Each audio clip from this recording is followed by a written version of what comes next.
Welcome to episode 32 of Ty's Training, talking with my dad. Today is September 8th, 2025. This is going to be a multi-week recap episode as I have been all over the world for the last 3 weeks. And we've not found a time where our various time zones and flights and everything else have allowed us to find an hour or two to record this for you guys. So we're going to review the last 3 weeks. I'm Ty, as always, and here with my co-host and wonderful father, who's up bright and early to record since we are on opposite sides of the world right now, for another look at training and life ahead of Project Himalaya Run Everest. And before we dive into all the good stuff, questions and all that, I will remind everybody we have a fundraiser going on in conjunction with this climb. We've raised almost $20,000 so far, which is fantastic. We're trying to raise 100, so we still have ways to go. So any little bit counts. There are thousands of people that are listening to this podcast, seeing this on Instagram, whatever it is. If each of you take $5, $10, $100, whatever you can afford, all of that money goes straight to projects. None of it is going towards my expenses. Luckily, I have sponsors and everything to cover that. So all this money goes directly towards our nonprofit work. You can see that at tylercandrews.com/Everest and just hit that big donate button at the top. And thank you so much to everyone who has already donated. With that said, Mr. C, how is it going in Concord? Been great. A little hectic as we're getting ready to go on a little vacation ourselves, but just really good. Weather's been really nice around here, and so we've had some fun times, and now we're getting packed to go on vacation. Excellent. Glad to hear it. Okay, so before we get into the nitty-gritty and everything, it's been 3 weeks, and you've been gallivanting all over the world. So for the last 3 weeks, so let's talk broad strokes about what's been up. So why don't you give us the sort of the high-level overview of your Whirlwind trip over the last few weeks? Yeah, so I'm in Kare, Nepal, which is rural. We're up here at 5,000 meters, and I got here from Quito, which is where I spent all summer. And in between there, so that last week I had in Quito, we had some big workouts, which we'll talk about. And then from Quito, I went to London for a few days where we were shooting some stuff for the Everest documentary. They have a studio there. That's where the production company is based. From there, I went down to Chamonix, which is where UTMB is held. That was amazing. We had a fantastic week there. I did this big run with my buddy Douglas for his 60th birthday. 60 kilometers was amazing. From there, it was to Doha and then to Katmandu and then to Lukla, one night in each of those places, which was like totally insane. And then finally just got to Kare. Gosh, could that really have been yesterday? Yeah, yesterday. Yesterday got to Kare. So that was my last my last 3 weeks has been a lot of movement, a lot of planes, a lot of hotel rooms and Airbnbs and sleeping on flights and stuff like that. But literally yesterday afternoon, I was able to finally like unpack everything and organize my little room here in Kare. And I'm starting to feel a little bit more like in my place. Great. And for those who follow you on Instagram, you had some cute little videos of the various packing messes and unpacking and all that kind of stuff. Yeah, so it's a whole thing. Yeah. It always amazes us to watch you spread everything out and then repack it. That's like my whole life right now is it's been a constant like unpacking and repacking and reorganizing in various hotel rooms around the world. Yeah, truly living out of suitcases.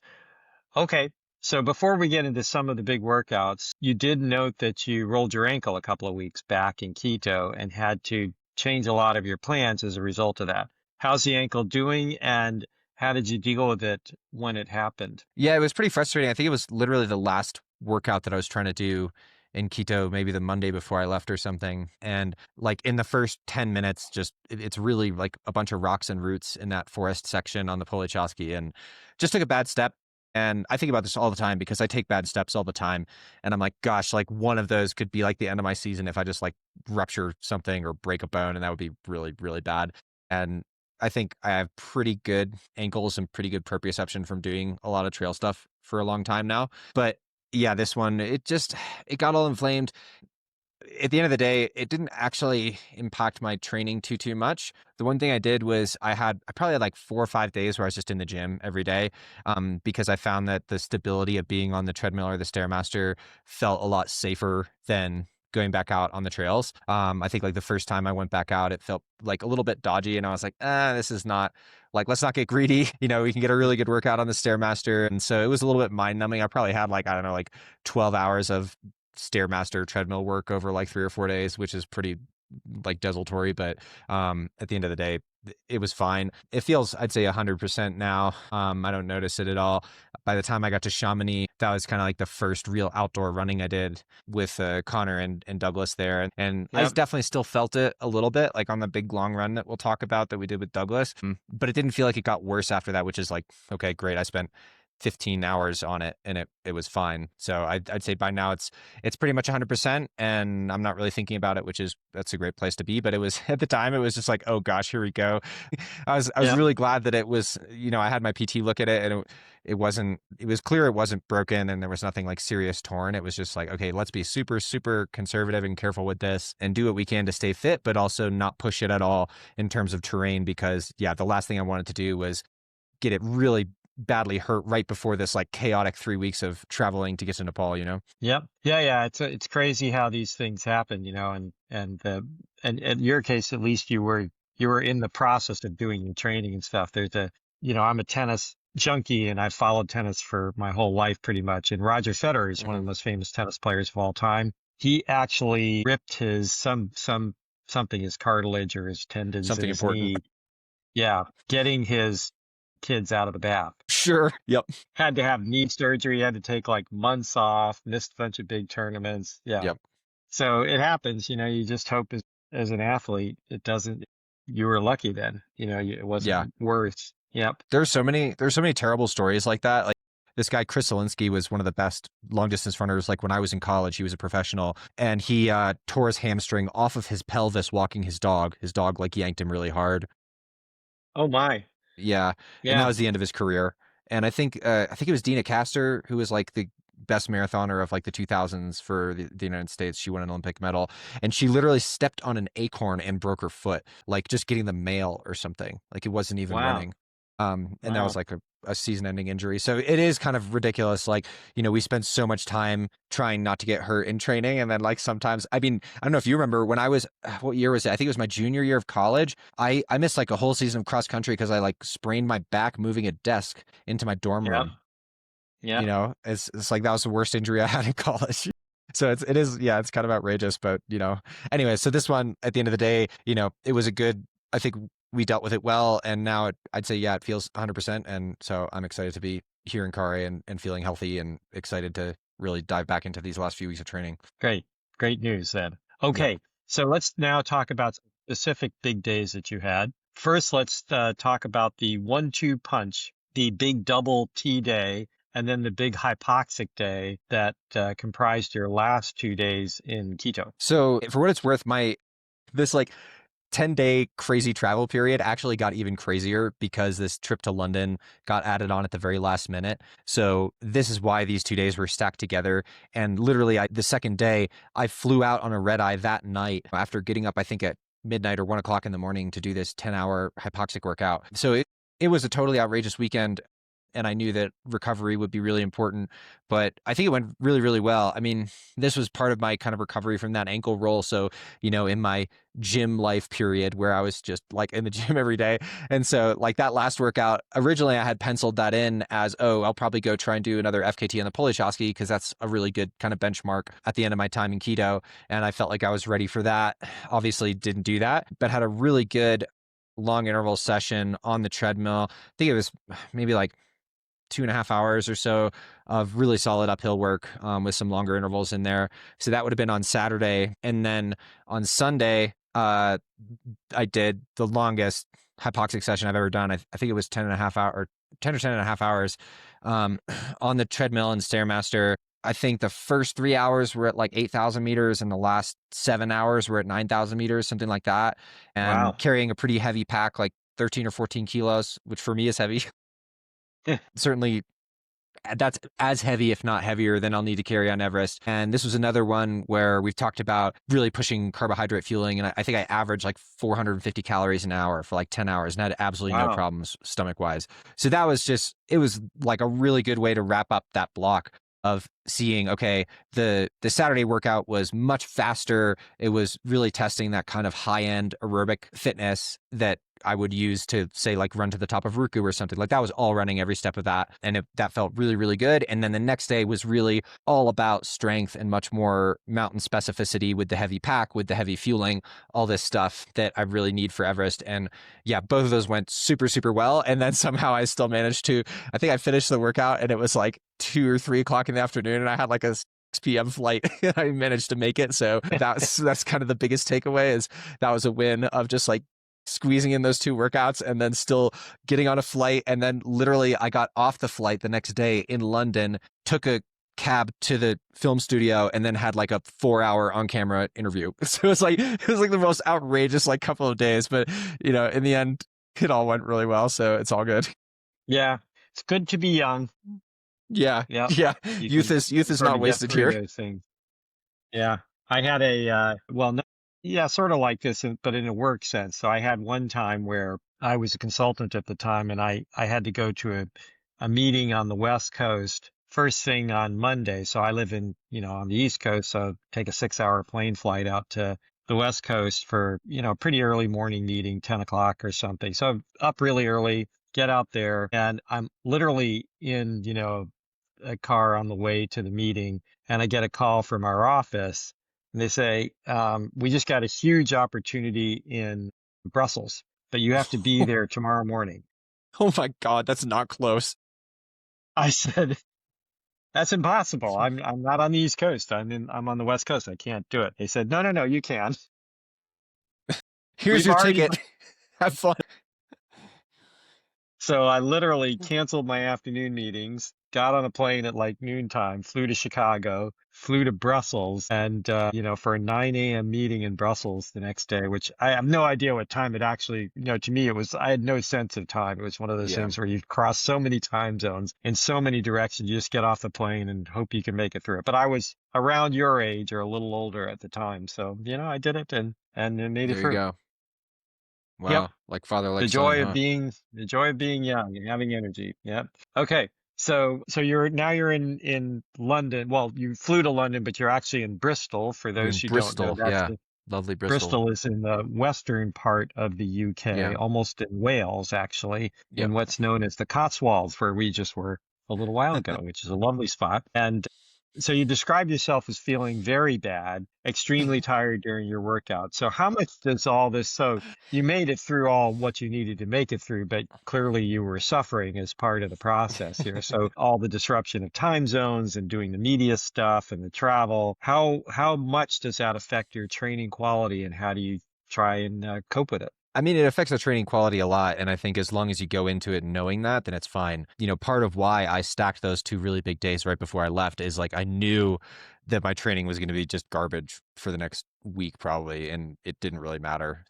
There is a little bit of kind of like front loading almost where you take advantage of the stability and time when you're at home. And then when you have travel and other obligations, it's an expectations versus reality thing. If you go into it thinking, oh, I'm still going to be able to train and do really hard workouts and all this stuff, it's like you're probably setting Yep. yourself up for failure. And if you go into it being like, I am going to feel incredibly bad for a few days and my workouts are going to be short and feel bad, and I'm just going to get in what I can, and that's going to be a win, then it's like, cool. Like literally the day I got into Bristol, that day I was describing where I got off the plane, took a cab, and then had to go to the studio. I actually got to stop at my hotel for like 30 minutes to take a shower. I forgot about that part. And I ran for like 10 minutes on the treadmill, like literally 10 minutes. It's like Will was like waiting in the lobby to drive me to the studio. And I was like, I need half an hour to just like clean myself up, man. I just got off like a 12-hour flight. And I like ran, I literally like dropped my bags and ran to the gym and just like jogged on the treadmill for 10 minutes. Cause I was like, I'm going to go crazy if I don't do something. And then it was nice. It was good. Got a little sweat and then took a really cold shower and drove over to the studio. So it's like things like that where it's like normally, okay, I'd train for 6 hours a day or something and like 10 minutes is nothing. But that day it was like, okay, awesome. I've managed to fit in 10 minutes today. That's a big win, So it's all good. Yep. So once again, expectation setting is crucial. Yeah. Yeah. With all this, with the UK trip, especially, not only was it just cramming a lot in, but it was also like, UK is what, like 7 or 8 hours ahead of keto. So it's like my circadian rhythms are all messed up, like Yep. that night I arrived, we didn't start the interview until like 8 o'clock at night, and we went until like midnight. And then I was like all jazzed up because like, I've been on camera for a bunch and it's fun and it's exciting. You're talking and blah, blah, blah. And I had a bunch of caffeine to like, be animated on camera. And then it's like our call the next morning was at like 6:30. And I was like, oh God, like this is going to be a rough 24 hours here. Like, yeah, that initial couple of days, like it was funny because actually, I don't even know if you know this, but my brother, your other son, was in London when I was Yeah. there. And we were texting. I was like, hey, are we going to be able to see each other? I was like, dude, here's my schedule. Like, I have like 45 minutes free over the course of 72 hours. Like, I don't think this is going to work out, which is funny because like we hardly ever see each other. And it's like we're 2 hours away, but it's just like, no, it's just not going to happen. Yeah. Yeah. And I think the other corollary to expectation setting is you were smart enough to arrange your workout schedule, as you were saying, so that you got the workouts in you needed before you got on this Yeah, whirlwind trip. So you could exactly. set your expectations, say, okay, I can accept that, training is going to be garbage, as you put it, Yeah. for a little while. Yeah. Okay, great. So you did your whirlwind in London, and then you headed to Chamonix. And for your workout and trip with your athlete Douglas, who just turned 60. And it looks like you snuck in a great session on the treadmill. And then you had this huge long day with Douglas and Connor running around the Alps there in Chamonix, 15 plus hours and almost 40 miles through the Alps. So talk us through all of that. Yeah, so this was one where, again, expectations versus reality. Didn't really plan to have any time to do my own training because I was there to, support Douglas, who was doing this big run. And, I was kind of acting as tour guide, showing him around Chamonix. And it's during UTMB week, which is crazy because like everyone I know is there and it's awesome. And there's just so much going on all the time. So again, this was one of those where I figured, okay, like if I just get in any kind of training day to day, it's going to be fine.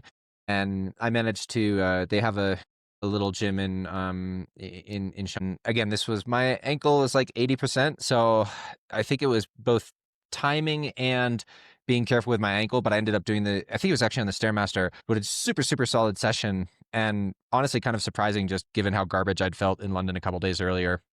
But I don't know, it's like that Chamonix magic. It's such a wonderful, magical place. Yep. And so that one went super well. I felt like, okay, I'm recovered from those big workouts. I'm recovered a little bit from the chaos of the travel in the UK. And then, yeah, the next day with Douglas, the plan we'd been talking about for a long time was to celebrate his 60th birthday running. We're going to run the last 60K of the UTMB course, which is not an easy 60K. Let me tell you, it's a hard 60K. It's hard to run by itself. It's unbelievable to think that, people have already run 100K by the time they get to that point in the race. And then they have to do what we just did. It's like, that's pretty hard to fathom.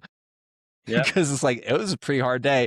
I think it's like 3,500 meters of climbing in that 60 kilometers and 3 really big climbs in a row to finish it off. It's not trivial at all.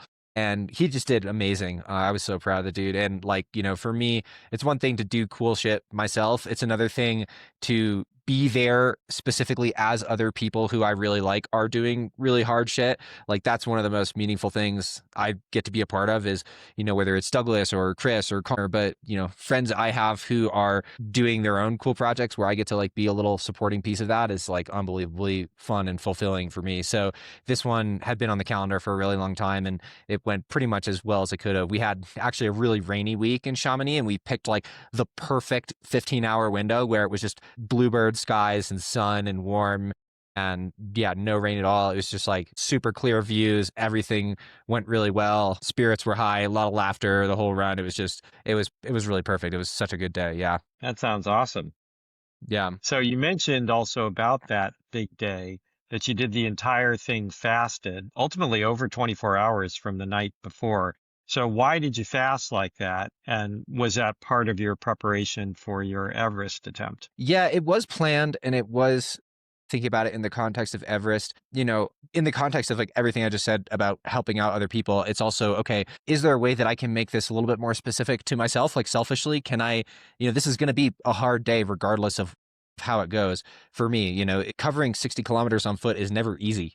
It doesn't matter how fit you are and how, fast or slow you're going relative to your own pace. Like, walking 40 miles is going to feel really hard at the end. I promise you that no matter how fast or slow you're going or how fit or Yeah. not fit you are. So, Yep. so there was some thought to, okay, like what could I do with this day from a training perspective that might make it a little bit more specific. And, I think I did one long day, fasted with Ryan Hall back in like June or something when I was visiting them out in Crested Butte. I don't generally do these days fasted because if I'm doing a lot of time on feet, usually I'm doing it quicker. But sometimes, yeah, if it's a little bit slower than I might naturally go, then it is an interesting way to. There's two kind of stimuli that I think we're trying to get out of a fasted, really long but slightly slower day. One is fat metabolism. So your body does get better at processing fat. So after about 2 hours, you essentially run out of muscle glycogen, right? Which is your carbohydrate. And so if you're not replacing that, then you're almost entirely burning fat. That's my very basic layman's understanding of metabolism. And Yeah, so that's there is, approximately right. thank you. You feel free to correct me. No, that's about right. Yeah, it depends how much energy you're burning, but Right. glycolysis, as they call it, will eventually shut off because you just don't have Yeah, any because you just more glucose. run out of it. And if you're not replacing it, then eventually you cross over and you're running entirely off of fat metabolism. And so that's an opportunity to essentially just train that system for a really long time. The other thing is it just becomes pretty uncomfortable, and it's a good opportunity to mentally just practice being pretty uncomfortable for a long time, but never really in a way that is problematic, if that makes sense. There's like on that day, I would say starting from the like a few hours in, it's like, okay, I've like my preference right now would be to stop and like eat something. And you're like, okay, but I'm not going to do that for 12 more hours. And so you're just kind of like fighting that little voice in your head that's saying, oh, this is not very comfortable. And it's a little bit of like the Buddhism thing of just learning to like not want to change your situation and just accepting it and being in that state. I think that's actually really, really valuable because we don't often do things that make us uncomfortable for like 15 hours at a time. But also that is what I'm literally training to do. So that was the other side, was kind of both the physiological side and the mental side, I would say, of literally practicing just being uncomfortable and just being in that space and being okay with it and knowing that it's not going to change for a long time and that there's nothing I can do about it, and just, yeah, letting that be fine. And it was fine in the end. I felt pretty much fine the next day. Had a Yep. couple good days of training after that. Yeah, that sounds like a good plan. And when you get to our age, that's a daily process, learning to live with some discomfort. Yeah, sure is. It's like the famous, one of my favorite little pieces of writing is a speech that David Foster Wallace gave. I think it's a commencement speech. And he opens with it's called "This Is Water," and it opens with the old adage about the fish. There's like two young fish swimming, and one says, "Oh, how's the water?" and the other one says, "What the hell is water?" And it's like, What's well, water? Right. Yes. I don't know who yeah, discovered water, but it certainly wasn't the fish. yeah. Anyways, Yep. Okay. So then you had real whirlwind, less than 24 hours in Katmandu, and still seemed to somehow get in what sounded like a really great session. And why was that important? And how the hell did you actually find the time to get that in that whirlwind? so the travel from Chamonix to Kathmandu went pretty smoothly, and the flight I took arrived at like, I don't know, 8 o'clock in the morning. And luckily, I've been staying at the Aloft Kathmandu, which is a lovely hotel. Full disclosure, they give me free rooms, which is really nice in exchange for some promotion. But they're honestly the best hotel. Like, I would pay to stay there anyways because it's right across the street from the Asian trekking little restaurant and offices, which is where Dawa is based. And it's also just the nicest place in Kathmandu. And where I was going with that is they have an unbelievably nice gym for a hotel in Kathmandu, or really for a hotel anywhere. Their gym is so nice. It's like nicer than my home gym in Quito. And they have a Wow. really nice Stairmaster machine. And what I have found is, especially with morning flights, the best thing for me to do is just like drop my bags in my room and immediately go work out. Otherwise, I just start feeling tired and logy. And so that was what I had planned to do this day. I knew it was going to be a really busy day, and I was like, okay, if I don't work out immediately, then there's too much that I could be doing today. There's too many people I could go see and have coffee with and whatever. And it's important for me to get some training done. And the other interesting point about this is it was a really like apples to apples comparison, because I had done a similar session back in April when I had first arrived for my spring Everest season. And so it was a nice just kind of curiosity point. Where do I stand, relative to that? And so the workout, I think, was 3 minutes at LT and 1 minute recovery, which is pretty standard. For running, it's like doing Ks, like 1,000 meter repeats or 800 meter repeats maybe. And I think in the spring I did like 6, and I was like maxing out my heart rate because it's usually really warm in the gym and whatever. I was just tired and I probably went a little too hard. And anyways, I did 20, and the heart rate was way lower. The speed was higher. Like everything about the workout was way better. And it's nice to have, it's kind of like the pull where it's a benchmark thing. And it's just nice to have those like sessions that go super, super well on your benchmark days. It's another one that I kind of snuck in like just in the middle of all this crazy travel, but it definitely made me feel really confident leaving Kathmandu of like, okay, I'm fitness wise, I am 1,000% ready to go. That's great. Finally, you made it to Kare from Katmandu. And how was that last leg, and how is it being back in Kare? You can give people a little sense of where Kare is, if that's possible using Sure. words. Yeah, so Nepal, Kathmandu is basically dead center and kind of in the little plateau between the Himalaya and the lowlands in the south. And Kare is up in the mountains. We are just east, basically one valley east of the valley that leads to Everest. So this valley is also pretty accessible. We're at the base of this mountain called Mera Peak, which is a pretty popular route for climbers, but definitely a way less traffic than you get in the Khumbu Valley, which is the valley that leads up to Mount Everest. That's kind of the I'd say the probably an order of magnitude most popular trekking route in Nepal. But we fly into the same airport, which is called Lukla, which is at about 9,000 feet. Here in Kare, we're at like 16,000 feet. I don't know my feet. Sorry. It's 4,850 meters or so. So anyways, we flew into Lukla, and then we are still kind of at the tail end of monsoon season. So actually ended up having to spend one night in Lukla because the flight from Lukla to Kare wasn't going to be able to take off. It was too much clouds, too much rain. And then finally, yeah, I got up early yesterday morning and flew up here, and now I've been settling in Kare. And yeah, it's early season, so it's really, really quiet here. There's only probably one or two other climbers I've seen, whereas when I was here in April, that's kind of the high season for climbing this mountain. And so there were lots of people, like dozens and dozens, and like all the lodges were full. And yeah, now it's very, very quiet, which honestly is kind of nice. It's feels very homey, and it's also this little lodge where I've stayed in the spring. I know it's all the same staff that were here in the spring, so lots of familiar faces, which is always fun. It's nice to actually develop some friendships with the people who live and work up here. And so yeah, it was this is very nice welcome back here. And they're Great. like, oh, it's the crazy guy with his bicycle and his weights and like all these like doing his exercise and all this. Yeah, they're like, yeah, Yeah. I don't think they're not going to forget about Yeah. that. The Yeah. guy with the bicycle. 4,850 meters is 15,912 feet. So you're about right, Okay. about 16,000 feet. 16,000 feet. Yeah. So yeah, Sounds about and right. I love the fact that these are valleys. These Yeah. 16,000-foot The valley. mountains are up there. Yep. Okay, and so that's a good segue into crazy guy with the bike and everything. There was a minor crisis Oh gosh, in yeah. that your altitude machine, which seemed to be broken when you first got there, at least not working. And so tell us a little bit about that. What happened and where do you stand, and how important do you think that machine is for your overall preparation? Well, let me answer the last part of the question first. Because I know I called you in like a panic the other night, and you were like, "You're just being OCD. This is not that big a deal. If it doesn't work, it doesn't work." And there is some truth to that. Like people have climbed Everest without oxygen, without these machines, at least up here before. Actually, what we're doing up here has never been done before. So Right. You one are could the argue first that person to do it there's this no way as opposed precedent, right? right.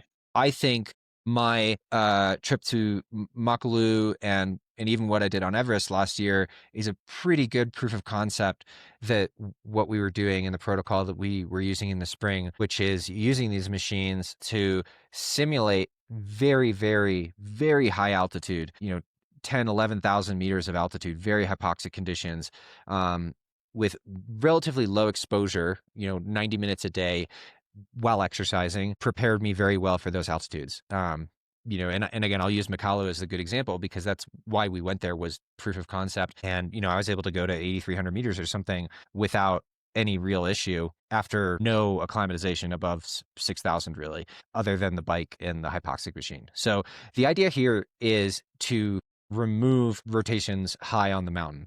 Why do we want to do that? Because rotations on Everest are kind of dangerous. You have to go through the ice fall.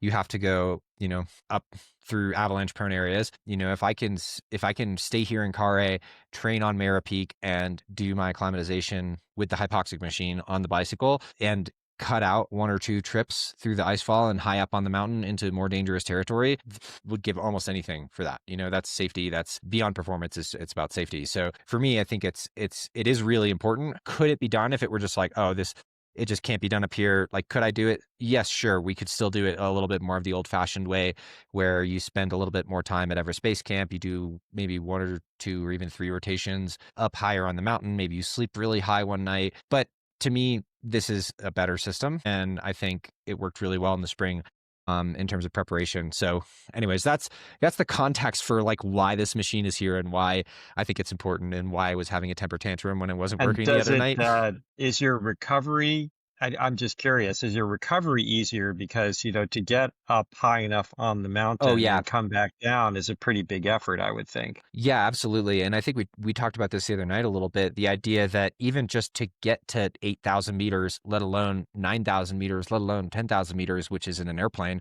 like it's really hard to get to 8,000 meters. Like that's climbing an 8,000er. That's a really big deal. That's like climbing Yep. Manaslu is 8,100 meters or something, and that's an ass kicker of a day just to get up there, as opposed to here, it's like I can turn a machine on and I'm sitting on my bicycle and looking out the window, and it's pretty straightforward. So that there's also a huge opportunity cost, exactly, of effort that is required to get to that altitude in real life.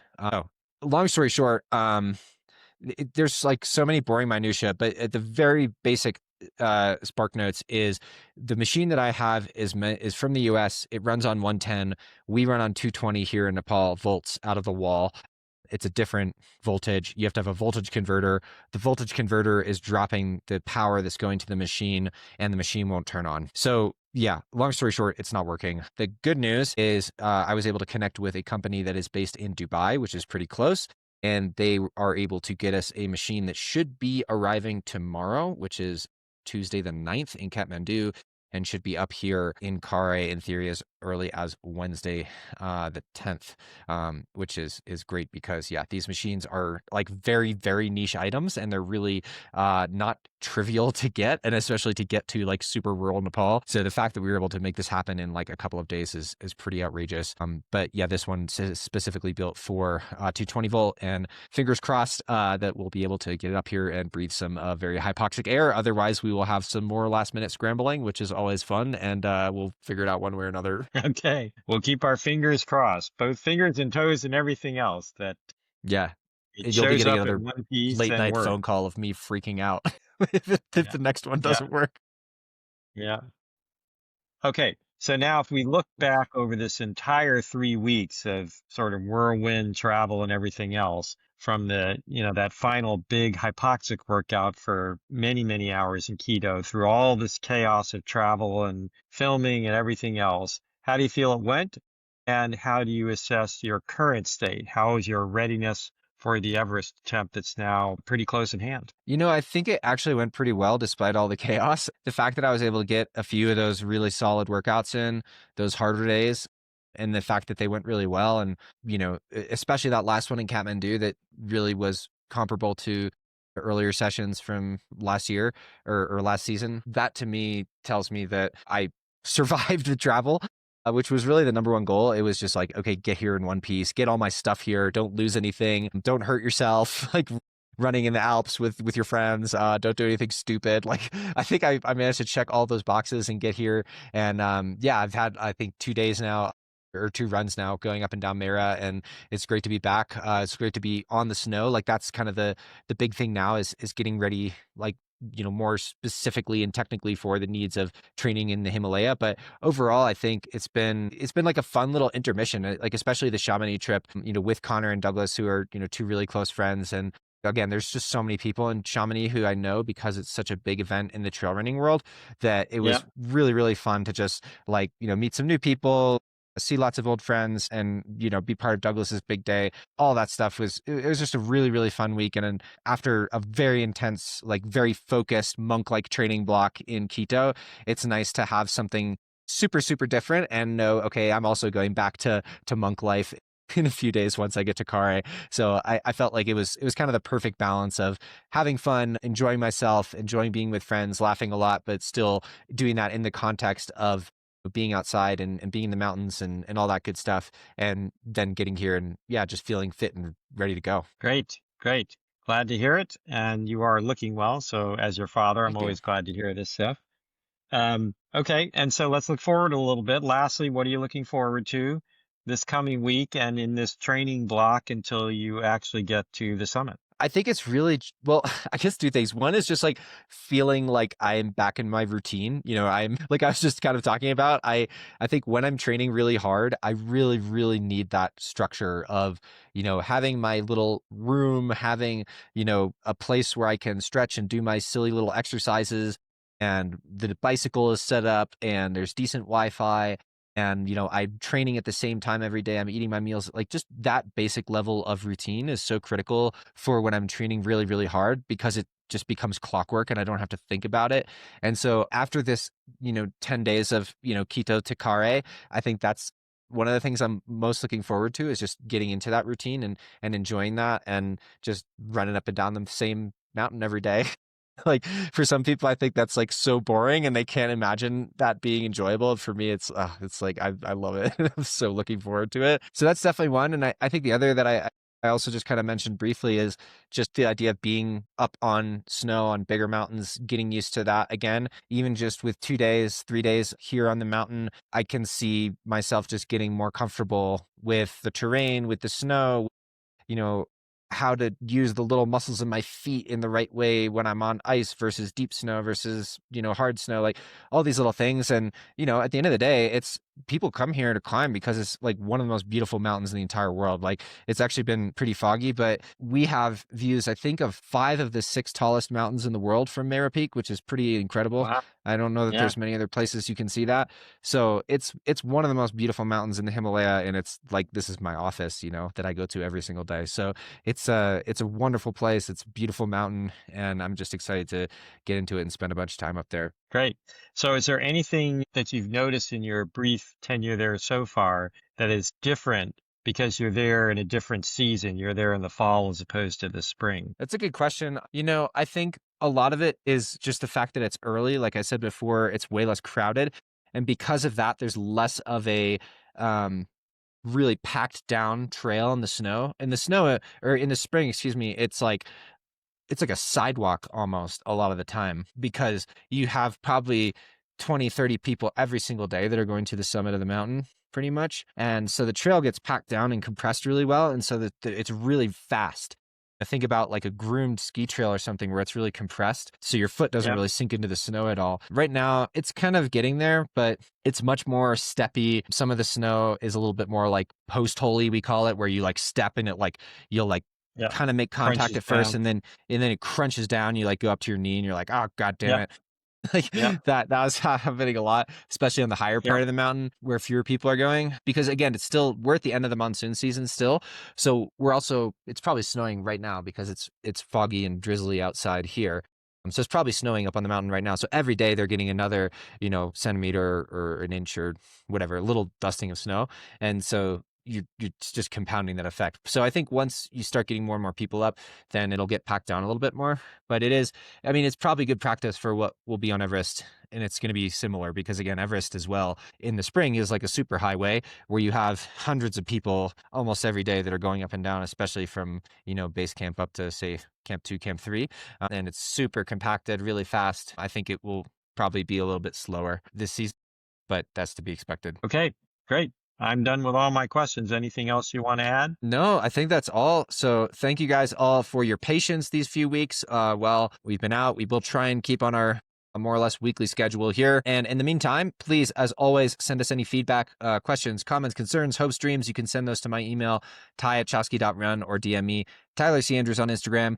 And remember, you can read my raw training logs and get those delivered to your inbox via Substack at tylercandrews.com. Ty's Training is a Chosky Media production and brought to you by the good folks at the Chosky Foundation, the world's only non-profit supporting online coaching, travel, and community for endurance athletes.